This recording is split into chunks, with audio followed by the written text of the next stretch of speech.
Haku. I paid $12,000 to help my brother launch his big idea, a fancy event champagne and promises of a startup. Hours later, I heard a recording of him and his wife laughing, calling me a walking ATM. That was the moment everything snapped. This isn't just a story about betrayal, it's about finally breaking free from a role that was never mine to carry. If you've ever been the fixer, the silent backbone of your family, stay with me. This story might just be yours too. Ethan Cole had always been the quiet pillar of his family. At 37, he lived a modest but well-ordered life in a small apartment in Seattle's Queen Anne neighborhood. He worked as a senior UX designer at a mid-sized tech firm, pulling in a comfortable six-figure salary. He didn't splurge, didn't travel extravagantly, didn't even lease a new car when he could afford to. Instead, his money went into a steady routine, bills, savings, and most significantly, family. Ethan had never seen himself as a martyr. He wasn't dramatic about it, didn't tell sob stories at happy hours or drop hints on Facebook about how hard he had it. His sense of duty had been ingrained early on, the result of growing up in a household where being the eldest meant leading by example. His younger brother Jacob, 2 years his junior, was the dreamer, the spontaneous one, the charming underachiever who could talk his way out of any bind. Their parents, Margaret and Richard, had always regarded Jacob as sensitive, creative, and in need of a little extra guidance.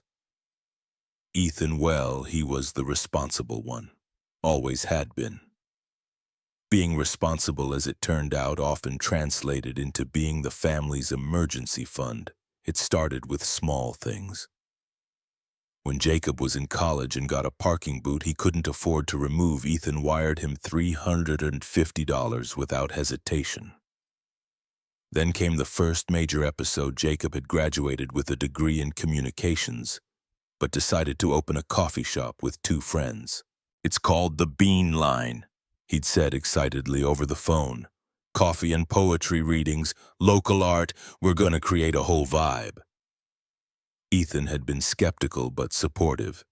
When Jacob asked for $5,000 to cover part of the startup costs just until we get our first wave of revenue, he'd promised Ethan transferred the money that same week. The cafe lasted 5 months. Next came the cryptocurrency phase. "Everyone's getting rich," Ethan Jacob had said, brimming with enthusiasm. "We don't even have to mine, just invest early in the right coins." He'd convinced Ethan to put in $3,000 reluctantly, with Jacob matching his half from a small inheritance their aunt had left. Jacob cashed out when things dipped while Ethan held on, watching his investment turn to dust. Then there was the tech startup. Jacob had met a guy at a networking event who pitched an idea about creating a platform that connected freelance chefs to private clients. "Think Airbnb, but for dinner parties," Jacob explained. He wanted Ethan to be a silent investor, $10,000 for a 10% stake. Ethan hesitated, but their parents chimed in. "Jacob's really trying this time," Margaret had said. "And you're doing so well, sweetheart. Maybe help him get on his feet." Ethan didn't have the heart to say no. He wired the money. The company folded within 8 months, and he never heard from the other founder again. Over a decade, Ethan had quietly funneled over $40,000 into his brother's dreams, disasters, and everything in between. He never asked for repayment. He never once raised his voice. He convinced himself that it was what older brothers did, that Jacob would get it together eventually. That being the stable one meant absorbing a little more weight, a little more risk, a little more pain. There was a twisted comfort in being the one who could help, in knowing that no matter what he could step in and fix things. It made him feel needed, anchored, but somewhere deep inside it also made him feel invisible. He remembered a birthday years ago, his 30th, when Jacob had called him midday not to wish him happy birthday, but to ask for help covering an overdraft fee. "Sorry, bro, I didn't even realize it was your day. You know how crazy things have been with the food truck permit." Ethan had transferred the money, smiled weakly, and spent the evening alone eating takeout sushi. It wasn't that Jacob didn't love him. In his own chaotic way he did, but Jacob had learned that Ethan was the net that never tore, and over time he'd stopped asking if it could hold. Their parents reinforced the imbalance, though not maliciously. Margaret would often say things like, "Jacob's got a good heart, he just needs direction." Or, "You're so lucky, Ethan, to have stability." Jacob hasn't found his niche yet. Richard, ever the quiet observer, rarely intervened. When Ethan once voiced frustration after bailing Jacob out of a $2,000 credit card mess, his father had merely shrugged and said, "That's what family does, son." But was it? Was it family to give until your hands bled while no one noticed your wounds? Was it love if it only flowed in one direction? These weren't questions Ethan allowed himself to dwell on for long. He'd pour another cup of coffee, open his Figma dashboard, and push the thoughts away. Life was busy, work was demanding, and Jacob always seemed to be on the edge of something big, something real.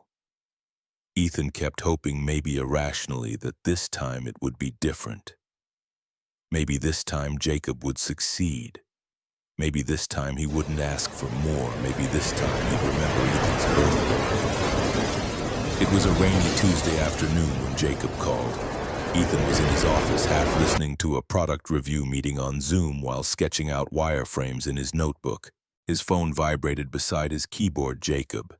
He let it ring twice before picking up. "Hey man," Jacob said, his voice unusually upbeat. "You got a minute?" Ethan muted his mic and leaned back in his chair.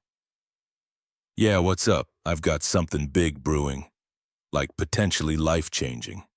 Ethan tried not to sigh. He was used to Jacob's rhythms, the rise of manic optimism before a crash. "Okay, tell me about it." "All right," Jacob said, launching in. "So you know how online education is exploding, right? But most platforms are totally outdated lectures, PDFs, boring stuff. Well, I've teamed up with this dev I met through a startup incubator. We're building a decentralized platform education on the blockchain. It's called EduCore." Ethan blinked. "Blockchain?" "Yeah, man. It lets instructors create their own learning modules and get paid directly. No middlemen, total transparency, all on smart contracts. We're talking micro-credentials verified instantly, global access." It sounded impressive. Maybe too impressive. Jacob continued. "We've been working on it for a few months, got some mock-ups, a deck, the branding, it's clean. But now we need a push. We're planning a pitch night, like a mini launch. Get investors in the room, do a live demo, talk roadmaps." Ethan could already hear it coming. "How much do you need?" There was a pause and then 12 grand. He exhaled slowly. "That's a lot, Jacob." "I know," Jacob said quickly. "But this isn't like before. We're not winging it. Tasha's helping coordinate the whole event. She's lining up a caterer, reaching out to a PR contact to get some exposure, even got leads on 2 angel investors who might show up." "Tasha's involved?" Ethan asked, more surprised than reassured. "Yeah, she's taking it seriously. She believes in this." Ethan was silent for a moment. $12,000 was no small ask, not even for him. "I know what you're thinking," Jacob added. "But just hear me out. This isn't a coffee shop or some food truck. This is tech. It's scalable. We've got the architecture diagrammed out, tokenization plans. We're even looking at NFT certificates down the line." Ethan rubbed his temples. It all sounded buzzword heavy and thin on substance. But maybe that was his skepticism talking. "Can I see the mock-ups?" he asked. Jacob hesitated. "They're still in dev, but I can send you the deck tonight." Ethan didn't like that answer. "Listen," Jacob added, "I'll pay you back, obviously. Once we close even a small funding round, you'll be first. I'll even give you equity, 5%, 10%, whatever makes sense. You'll be part of something real. That night over drinks at a cozy bar near Pike Place, Ethan brought it up to Riley. She listened patiently as he explained the concept in Jacob's ask. Her expression didn't change. "So 12 grand, she said slowly, swirling the ice in her glass. "And you've seen nothing." "He said they have a pitch deck," Ethan replied, "and mock-ups are coming." Riley raised an eyebrow. "Let me guess, Tasha's organizing the event?" He nodded. "Apparently she's really involved." Riley scoffed lightly. "She couldn't organize her own closet last I heard." "Ethan, come on. This smells off." "I know how it sounds," he said, defensive now, "but Jacob's different this time. He's not making wild promises. He's building something." "Is he?" she said, leaning in. "You're a designer. You know how long it takes to build a functioning platform." "You think they've coded anything beyond a landing page?" He said nothing. "Has he shown you even a demo?" "No," Ethan admitted. "Not yet." "Ethan, you're not just a wallet. You're the only adult in the room." Again, that last part stung more than he expected. "I'm not stupid, Riley," he said quietly. "I've said no before." She softened a bit. "I know you have, but sometimes you say yes because it's easier than dealing with the guilt." He looked down at his drink. The truth had a way of sounding like betrayal when it came from someone you trusted. Later that night, Ethan sat at his desk staring at a blank email draft titled EduCore Pitch Investment. Jacob had sent a one-pager with bullet points, a few blue-eye mock-ups, and a logo. It looked clean, sure, but the whole thing was more concept than company. Still, he wanted to believe. Jacob had sounded more focused than he had in years.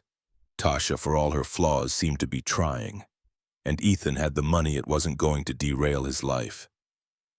At worst, it would delay his house down payment plan by a few months. At best, maybe his brother would finally stand on his own. He clicked reply, typed just 3 words. "I'll do it." Then he hit send. The venue was stunning. Tall industrial windows framed the dusk skyline of downtown Seattle. String lights floated overhead like fireflies caught in amber, casting a golden hue on rows of rented cocktail tables draped in white linen. A pop-up bar gleamed in the corner, manned by 2 tattooed bartenders in black aprons. Jazz played softly from hidden speakers. Ethan stood near the entrance, watching guests filter in. Jacob had spared no detail, or rather, Ethan had spared no expense. "Looks good, right?" Jacob appeared at his side, grinning ear to ear. He wore a navy blazer over a t-shirt that read, "Future is decentralized." Ethan nodded. "It's impressive." "We wanted to make a statement," Jacob said. Tasha handled the layout and vendors. I focused on the pitch content.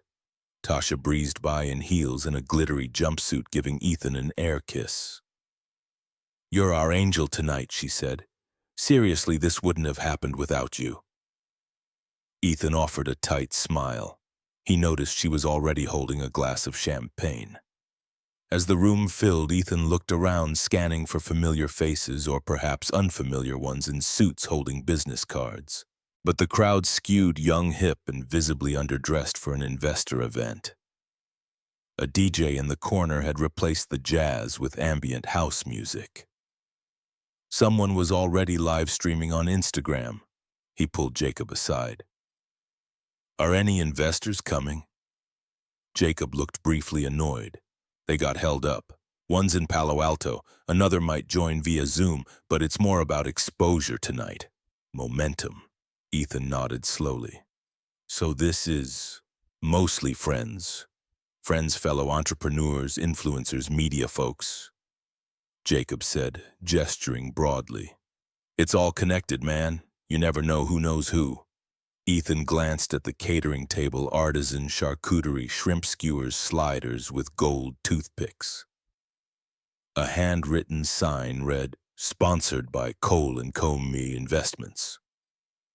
He didn't remember approving that. The presentation started 45 minutes late. The crowd gathered in front of a mounted projector.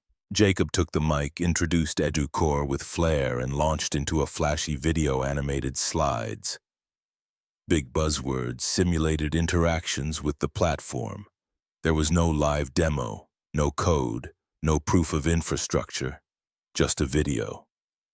"We're rethinking education," Jacob proclaimed, putting control back into the hands of creators and learners. "This is more than tech. It's a movement." The audience clapped politely, sipping wine. Tasha spoke next, but it was mostly fluff talk of potential social impact. The evolution of trust. She dropped names of vague, interested parties, threw around figures without sourcing. Ethan's stomach churned. He edged toward the back where Riley stood with a glass of seltzer and a skeptical look. "This is all show," she whispered. He nodded but said nothing. After the pitch, the lights dimmed and the DJ turned up the volume. A makeshift bar tab formed quickly. Tasha handed him the bill toward the end of the night, $750 for food and drinks. "We're a little over," she said sweetly. "Would you mind?" Ethan stared at the receipt. "This wasn't part of the 12 grand. I know," she said, "but we didn't expect such a big turnout. Besides, you're investing in the future." He pulled out his card and paid. As the room thinned, Riley lingered near the rear exit. She'd been taking photos for a side gig, but her lens had caught more than she intended. Ethan was checking work emails when she touched his elbow. She said softly. "Come with me." They stepped into the corridor behind the venue kitchen. Riley handed him her phone. "I caught something by accident. Left my mic on while I went to grab my gear. I didn't mean to snoop, but you need to hear this." Ethan hesitated, then pressed play. Jacob's voice came first, laughing. "I swear my brother's like a walking ATM. He just opens up the wallet if you smile the right way." Tasha chimed in, chuckling. 12 grand for a PowerPoint and some sliders. God, he even paid for the booze. "He thinks this is a pitch event," Jacob said. "It's a fucking vibe check." They laughed louder. "I almost feel bad," Tasha added. "Almost, I told you," Jacob said. "Guilt and family duty, easiest currency there is." Ethan stood frozen. The phone screen dimmed, but the echo of their laughter rang louder than any club beat inside the venue. Riley reached for his arm. "I didn't want to be the one to break it to you." He didn't speak. Couldn't. All he could feel was the slow shatter of something long overdue. Ethan didn't sleep that night. He sat at the edge of his bed, still dressed, phone clutched in one hand, earbuds in the other. He played the recording again and again. He hoped each time that he'd misheard, that maybe Riley had sent the wrong file, that maybe the laughter wasn't Jacob's, or that the voice that followed, sharp mocking, wasn't Tasha's. But it was them, unmistakably.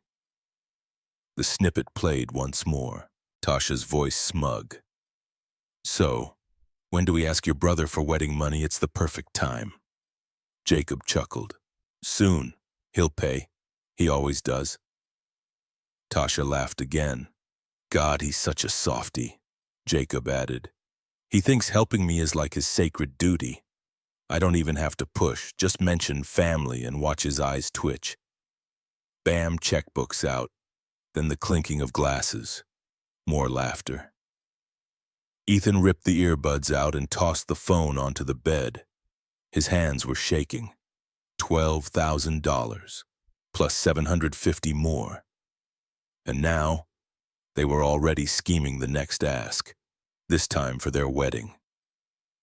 The betrayal wasn't just in the words, it was in how easily they were said, how casually they dismissed his years of sacrifice. He walked to the kitchen, filled a glass of water, and stared out at the dark skyline. The Space Needle blinked in the distance, indifferent. His mind started drifting unbidden to all the things he'd paid for over the years. There was the time Jacob dropped out of community college after failing half his classes. Ethan had paid off the remaining tuition $1, $200, so it wouldn't hit their parents' credit. Then came the laptop, Jacob's first real machine essential for graphic design gigs he never landed. Ethan had bought it for $1,800. Jacob left it at a bus stop 3 months later. Rent. Always rent. For years, Ethan had been the fallback when Jacob was late or between jobs or had some urgent repair that drained his account. At one point, Ethan was covering half the lease on Jacob's apartment in Capitol Hill. He hadn't told anyone, not even Riley. And those were just the bigger expenses. There were smaller things, countless and cumulative groceries, rideshare credits, phone bills, temporary loans never repaid. Ethan had given so much, not just money but time, trust, belief, and now they were laughing. He tried to remember the last time Jacob had offered anything without being asked. A favor, a ride, even just a birthday card. Nothing came to mind. The sun began to rise slowly behind the silhouette of the skyline. Ethan hadn't moved. He sat on the living room couch, numb. His body was exhausted, but his mind was on fire. Was this who Jacob really was? Had it always been there, just hidden beneath a charming smile and a few well-placed apologies? Or had Ethan created this, enabled it by refusing to say no for so long? He opened his banking app and started tallying. Not just recent charges, but years' worth. The number that stared back at him made his stomach drop. Over $43,000. He closed the app. For the first time in years, he felt not guilt, but anger. It wasn't rage, it wasn't vengeful, it was quieter than that. Like a bruise he hadn't noticed until someone pressed too hard. This wasn't just about money. This was about love given freely and returned with contempt. He thought about their childhood, about staying up with Jacob after their parents fought, about teaching him to ride a bike, about the way Jacob used to look up to him like a hero. Had that all faded? Had Jacob forgotten? Or worse, did he remember and just not care? Ethan stood, walked to his bedroom and sat at his desk. He opened his laptop and created a folder. Jacob, finances.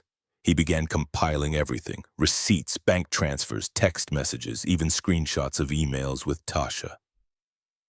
It was part self-protection, part catharsis. He didn't know what he'd do with it yet, but for the first time he knew something had to change. The ATM was closed. Ethan arrived early to the Gray Lantern, a quiet gastropub tucked into a quiet corner of Capitol Hill. It was a familiar place, wooden booths softened by dim pendant lights, a rotating craft beer menu and bartenders who didn't talk unless you asked them to. He chose the corner booth near the back, familiar, safe. It was the kind of place people met for honest conversations or endings. The folder sat in front of him. It was thick now, dozens of pages printed out that morning at work. Financial records, Venmo screenshots, email receipts, and a spreadsheet that had taken him all night to complete. He'd color-coded the rows by year. The number at the bottom, $49, $283.22, burned into his brain like a scar. He stared at the beer he hadn't touched.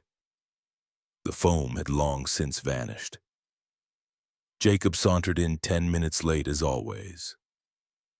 He grinned, sliding into the seat across from him. Man, this takes me back. We used to crush trivia nights here. Ethan looked at him but didn't smile. Jacob's eyes dropped to the folder. What's all this? He asked, eyebrows raised. You running for Congress? Sit down, Ethan said quietly. We need to talk. Jacob frowned but obeyed. He pulled off his jacket, tossing it carelessly onto the seat beside him. Okay. You're not dying, are you? Ethan didn't answer. Instead, he slid the folder across the table and waited. Jacob opened it, thumbing through the pages lazily at first, then more carefully. His brow furrowed. "Wait," he said, holding up one sheet. "This is my rent. And that, Ethan said, is your tuition from Evergreen, the final semester you didn't finish. What the hell is this? It's everything I've paid on your behalf. Or given you, since we were in our 20s. Jacob stared. "You've been keeping track?" "No, not at first, but after that event and after I heard the recording from Riley, I needed to see it, all of it, in one place." Jacob pushed the folder back like it burned him. "Come on, man, that recording. You're really going to throw a decade of brotherhood down the drain over some drunk comments?" Ethan inhaled slowly. "You weren't drunk when you said I'd pay for your wedding. Like always. You weren't drunk when you called me a softie, or when Tasha said it was the perfect time to ask." "That was planned." Jacob rolled his eyes. "No, man. That was—" "Stop," Ethan said, voice low but steady. "Don't gaslight me. Don't pretend this is some misunderstanding." Jacob fell silent. Ethan leaned forward. "Do you even remember when I bought you your first laptop? You said you needed it for design gigs. You left it on a bus a month later." Jacob's lips tightened. "Or when I covered your rent for 6 months while you figured out your startup. Or the time I paid off your $5,000 credit card debt so it wouldn't hit your credit score before you proposed to." Tasha Jacob didn't respond, and now Ethan said you and your fiancé, who I barely know, mocked me behind my back for helping you. "It was a joke," Jacob muttered. "No, it wasn't. It was who you are when you think I'm not listening." Silence stretched between them. Finally, Jacob exhaled, shaking his head. "So what now? You want me to pay you back? You want a check for 50 grand? I can't give you that." "I don't want a check," Ethan said. "I want you to understand that it ends here. No more money, no more favors, no more support." Jacob's voice rose incredulous. "Are you serious? You're cutting me off?"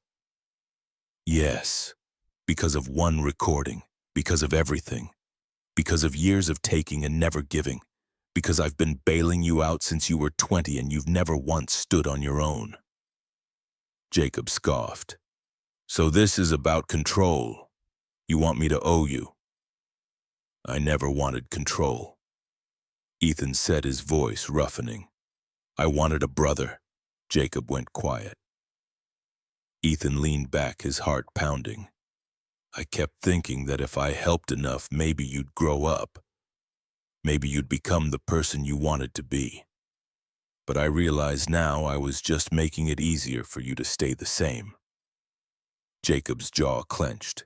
"You're blowing this out of proportion." "No," Ethan said.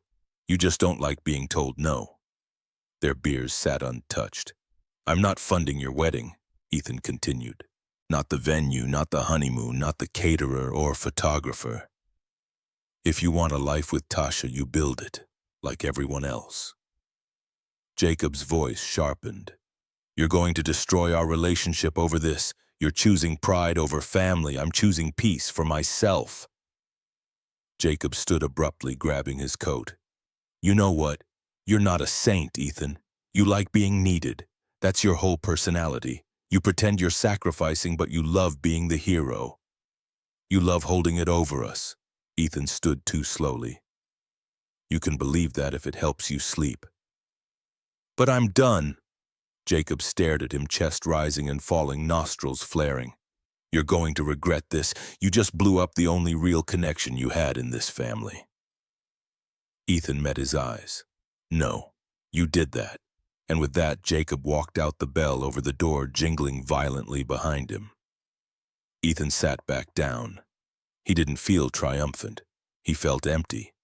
But it was a clean kind of emptiness, like pulling out a rotten tooth. Painful, but necessary.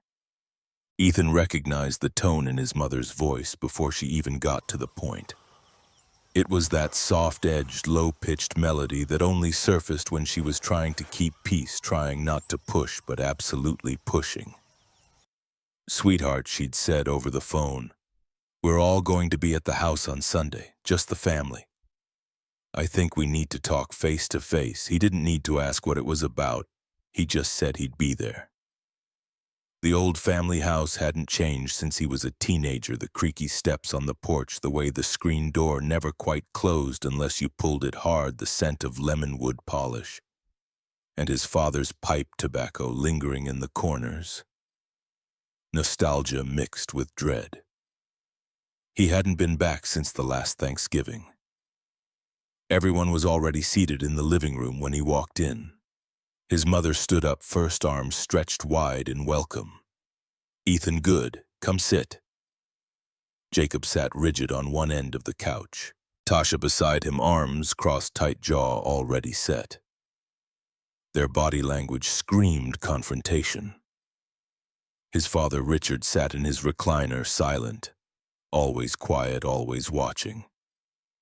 Ethan's heart sank a little when he saw his mother's expression, strained smile, eyes flickering with hope and worry. No ambush, but definitely a tribunal. Ethan took the single armchair by the window, placing the folder on his lap like a shield. The room buzzed with unspoken words. His mother cleared her throat. "We're here because things have gotten tense. And this family doesn't work unless we work together." "Right," Ethan said nothing. "Jacob's hurt," she continued. "He says you've shut him out, that you're holding something over his head." Ethan looked over at Jacob, who avoided his gaze. "You want me to explain?" he asked. "Yes," his mother said gently. "We all deserve a chance to speak." Ethan opened the folder and held up the first sheet. "This is a breakdown of every dollar I've given Jacob over the last decade. Loans, gifts, emergencies, business ventures, rent, tuition, roughly $49,000. Gasps weren't dramatic things in real life. They were just sharp inhales, quick glances, shifting knees. Ethan's mother blinked. That's a lot." "It is," Ethan agreed, "but the money's not even the point." He reached into his jacket pocket and pulled out his phone. A quiet tension settled as he tapped the recording. From the small speaker came Riley's voice first. "Hey, just checking the mic. Should be good to go." Then the background noise of the event, the laughter, the clinking glasses, and finally Jacob's voice. Clear, unmistakable. "My brother's a walking ATM. He'll pay. He always does." Then Tasha's laugh, sharp and cutting. "Might as well ask for the wedding while we're at it. He's basically the bank of Ethan." Ethan stopped the recording. Silence, the kind that made people shift in their seats, not because they were uncomfortable, but because they didn't know how to not be. Tasha was the first to break it. "That was private," she snapped. "You had no right to record us." "I didn't. Riley did, by accident." "But I'm glad I heard it." Tasha's voice rose. "That was a joke. We were blowing off steam. Everyone jokes about their family." "Calling me a walking ATM isn't a joke," Ethan said. "Mocking someone who just dropped thousands to support your pitch night isn't harmless. It's betrayal." Jacob leaned forward, face red. "You're blowing this out of proportion. It was one stupid night. You're going to torch our whole relationship over that." "No," Ethan said. "I'm walking away from a pattern, a decade of being used, of being guilt-tripped into helping because I'm the older brother." His mother frowned. "Ethan, that's not fair. Families help each other. They do. But help isn't the same as enabling." "But he's your brother," she said softly. "And as the older sibling, don't you think you should be a little more forgiving?" Ethan's voice shook, but only slightly. "I've spent 10 years forgiving. Every late payment, every flopped business, every phone call that started with, 'Hey bro, I need a favor.' I thought I was helping, but I was just making it easier for him not to grow up. Tasha scoffed. You make yourself sound like a saint. I don't think I'm a saint, Ethan replied.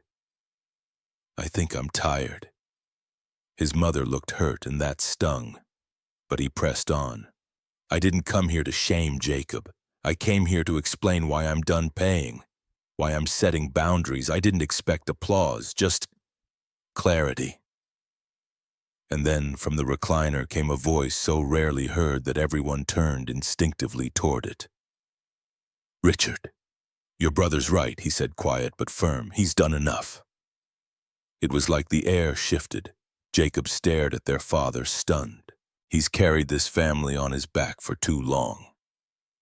Richard continued, paid more than his share, took on roles we should have shared. His mother whispered, But Richard, I didn't see it, he said, but I do now. Ethan's throat tightened. The room fell still. Tasha stood suddenly, grabbing her purse. We're not doing this. This isn't fair. You all just want to paint Jacob as the screw-up and Ethan as the hero. No, Ethan said, standing slowly. I just want to stop being the safety net. I want my own life back. Jacob didn't move, didn't speak. Ethan turned to his mother. I'm sorry if this hurts, but I need you to stop asking me to fix things. She nodded, her expression unreadable. Then Ethan walked out, no folder this time, no speech rehearsed. Just the weight of honesty finally spoken aloud. It started with a receipt. Riley was the one who spotted it. She'd been helping Ethan comb through his old email confirmations and digital statements, partly out of curiosity, partly because something about Tasha had never sat right with her. I'm not trying to be paranoid, Riley said one evening over Thai takeout in Ethan's apartment. But I noticed something weird with the family card charges. Ethan looked up from his laptop. Which card? The one your parents gave you and Jacob for emergencies, she replied. I pulled the last 12 months from your synced email. Look, she slid her phone across the table. There it was, an itemized transaction list, organized, color-coded, annotated. Riley style. 2 transactions from a boutique in Soho, she said. A total of $3,400. Labeled under event expenses. Ethan frowned. Tasha told Mom she needed to buy decor and catering supplies for the pitch night. Right? Riley nodded. Except this boutique sells handbags. Like designer handbags. I checked. Ethan stared at the entries. She used the family card to buy herself luxury items, Riley continued. And then claimed it was for your brother's startup. A cold, bitter knot twisted in Ethan's stomach. How long have you been digging? He asked. Since the night of the family meeting, Riley admitted. Something about the way she exploded on you. It wasn't just guilt. It felt like fear. Ethan exhaled, rubbing his face. Okay, I'll bring it to Mom, but I don't think this is going to end with handbags. He was right, because 3 nights later his office alarm went off at 1:12 a.m. Ethan lived close enough to his workspace, a small studio he rented near downtown Seattle for freelance contracts, that he'd installed a basic motion-activated camera and door alarm. Mostly for peace of mind. When the alert pinged on his phone, he assumed it was a glitch, but then the live feed loaded. Someone was inside. He tapped into the playback, immediately, heart thudding. The figure was hooded, but the body language was unmistakable, nervous, rushed, and very much familiar. Tasha. She moved past his drafting table toward the desktop tower in the corner. Fumbled with a USB drive. Ethan called 911. By the time he reached the studio 15 minutes later, 2 officers were already there. Tasha was sitting on the curb, arms crossed, eyes glassy. The USB had been confiscated. She says she was retrieving a file her fiancé left behind, one officer explained. She used a spare key. Apparently she'd been given access before. Ethan shook his head. Not to my private office. Not since the pitch night. That key should have been returned. He knelt by Tasha, carefully keeping distance. What were you really looking for? I told you, she snapped, voice trembling. Jacob said there was a file here. Something for the investors. You haven't had any investors, Ethan said flatly. You had a party and a staged video, that's all. Tasha didn't respond. The police took statements, collected the footage, and issued a formal report. But Ethan couldn't sleep. The betrayal, the deception, it all felt layered now. Beyond money, beyond family. The next morning, Riley showed up at his door with a folder. I didn't want to email this, she said, too sensitive. Inside were printouts, screenshots from a Gmail account under Tasha's name, found through a data breach forum Riley had access to from her cybersecurity work. One of the emails, dated 2 weeks prior, had a subject line that stopped Ethan cold. Banking folder. Ethan's desktop. Get before Monday. The body of the email was worse. He keeps everything there, spreadsheets, access codes, asset files. Grab it before he changes the password again. I'll distract him if needed. It was sent to Jacob. Ethan closed the folder, silent. She was trying to steal from you, Riley said quietly. Not just emotionally, not just reputationally, literally. She broke into my office, Ethan murmured. To take my financials. I think you need to go to the police, Riley said, for real. He nodded. But before he could even reach for his phone, it buzzed with a message from his father. Need to talk. Alone. Come by tonight. The call came 2 days later. Ethan was in his apartment brewing coffee and trying to pretend life was even remotely normal when the knock came at the door. Not a gentle one. Sharp. Official. 2 detectives stood in the hallway, badges out, faces unreadable. Ethan Brooks, he nodded, heart already sinking. We've arrested Jacob Carter and Tasha Monroe for attempted data theft and conspiracy to commit fraud, the taller one said. We'd like to ask you a few more questions and let you know your cooperation has been instrumental. Ethan could only nod again. The words didn't register at first, only the weight of them. His brother had been arrested for conspiring to steal from him. Later that day, after the formalities, the statements, the quiet pats on the back from officers who said he'd done the right thing. Ethan sat in his car for nearly an hour in the parking lot, engine off, just watching people walk by. All strangers, all moving forward. His phone rang. It was his mother. He let it ring. Then again. On the 3rd try, he answered. Her voice was thick with emotion. Ethan, what have you done? He swallowed. Mom, your brother is in jail, I know. You could have stopped this. You didn't have to involve the police. Ethan clenched the wheel. They tried to break into my office. They tried to take financial documents. That's a crime, Mom. I didn't do this. They did. She was crying now. You didn't have to press charges. This will ruin his life. No, Ethan said, his voice breaking. He ruined his own life when he decided stealing from me was acceptable. Silence. Then you always had to be right, Ethan. Always had to win. That one stung. Even though it was wrong, especially because it was wrong. I didn't win anything, he said softly. I lost my brother. That night, Riley brought over dinner and insisted he not be alone. They sat on the balcony with steaming bowls of soup, watching the lights flicker across Seattle's skyline.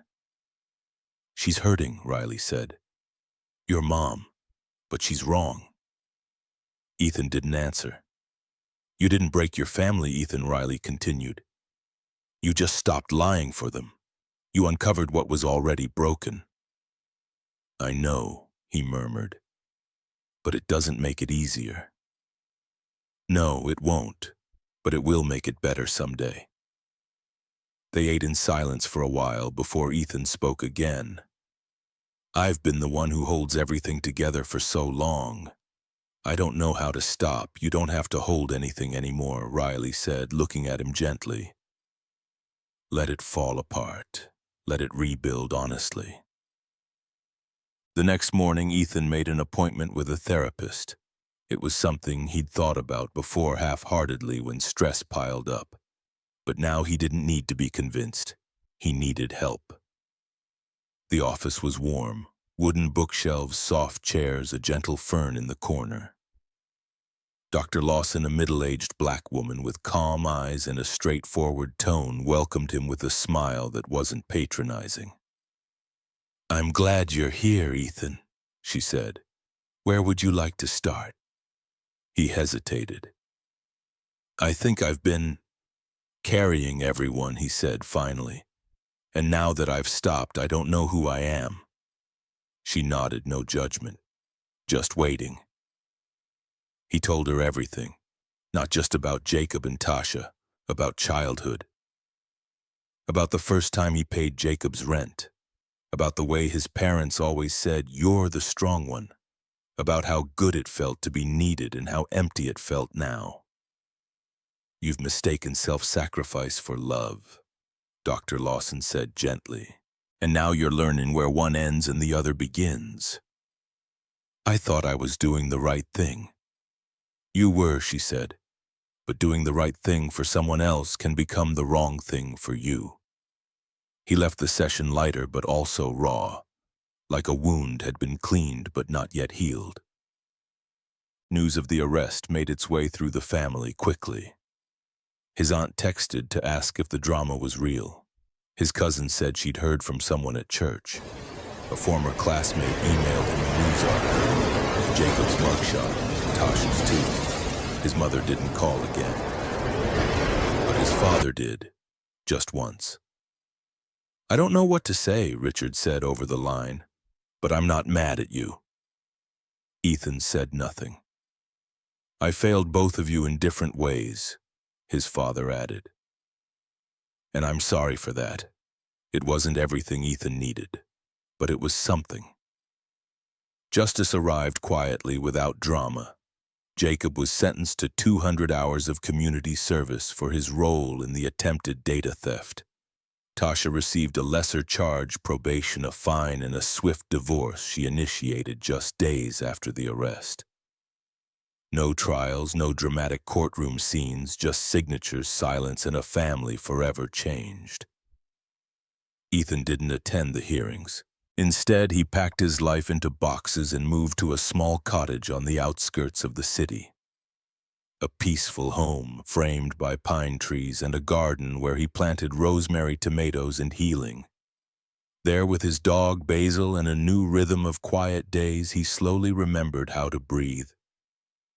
He no longer woke up to emergencies. He stopped checking his phone for guilt-laced messages. Life was finally his own. One crisp afternoon, Riley showed up with coffee and an idea. Let's start a podcast, she said, something honest. For people like you, like us, who gave too much in the name of family. They called it the other side of kindness. Ethan wasn't sure anyone would listen, but they did, thousands. The episodes covered family manipulation, emotional guilt, and setting boundaries. Ethan's voice, calm and steady, resonated with those silently struggling. The podcast became more than a project, it became a mission. Then one morning, a letter arrived in his mailbox. No return address, but he knew the handwriting instantly. His mother's. Ethan, I always thought you didn't need me because you were strong. I leaned on that too much. When it all fell apart, I blamed you not because you were wrong, but because facing the truth was harder. You didn't break this family, you carried it. I'm sorry. Love, Mom. Ethan sat on his porch for a long time after reading it, the wind rustling through the pine trees. He didn't cry. He didn't rush to call back. But something inside him, something heavy and long carried, finally let go. He placed the letter in a drawer with the others, a quiet archive of what had been and what might someday be rebuilt. For now he had peace, and it was enough. 1 year later, Ethan stood in the kitchen of his cottage watching the kettle hum as it approached a boil. Sunlight poured through the large windows, catching the fine dust in the air and casting long, quiet beams across the wooden floor. Outside, the garden buzzed with spring. The tree he'd planted last fall, a redbud, had bloomed for the first time. Small magenta blossoms clung to its thin branches, defiant and beautiful. The sight stirred something in him, the simplest proof that life, with enough patience, did come back. Today was a quiet celebration. Not a birthday, not a holiday, just a gathering of people who mattered. He set out mismatched cups and a plate of Riley's lemon scones on the patio table. By noon, his parents had arrived, his dad carrying a 6-pack of local beer, his mom holding a small bouquet of wildflowers she'd picked on the way. Riley followed close behind with her partner and a few close friends from their podcast community. There was no invitation sent to Jacob, and no need to explain why. Ethan had chosen not to carry resentment, only boundaries. Some doors once closed didn't need to be slammed. They just needed to stay shut. The guests filled the space with warm voices and laughter. They toured his garden, asked about the compost system, played fetch with Basil, who proudly paraded his tennis ball to every corner of the yard. Ethan refilled glasses, offered seconds, and smiled, not because he was performing, but because he was finally present. As the afternoon sun mellowed into gold, Riley tapped a spoon to her glass. "Ethan, it's your housewarming." "I think a few words are in order." A soft cheer rose, and Ethan laughed a little shyly. He stood and reached into his pocket. "All right," he said. "I'll keep it short, but there's something I've been meaning to share." He pulled out a small notebook, its edges worn from years of use. "This is a journal I kept when things were hardest," he said. "Back when I didn't know how to say no. Back when I thought being the strong one meant never showing pain." He flipped to a dog-eared page and read aloud, "I am not a pillar. I am a person, a brother, a son, a friend. I am allowed to rest. I am allowed to be supported. Being strong doesn't mean carrying everyone. It means knowing when to put something down." The patio was silent. Ethan closed the notebook gently. "I spent a long time believing that love meant sacrifice without limits. That being the older brother meant solving everything, fixing everyone. But over this past year, I've learned something better." He looked around at the faces before him, his father with hands folded, his mother dabbing at the corner of her eye, Riley nodding slowly. "I have learned that boundaries are not betrayal. That saying no is sometimes the kindest thing we can do for others and for ourselves." There was a moment of stillness and then applause, gentle, heartfelt, no pomp. As the guests began to drift inside for coffee and pie, Ethan lingered by the garden gate, watching the sun dip low behind the fence. The redbud tree rustled slightly in the breeze, its blossoms catching the last of the light. It stood, not tall, not strong, not yet, but it stood, and so did he.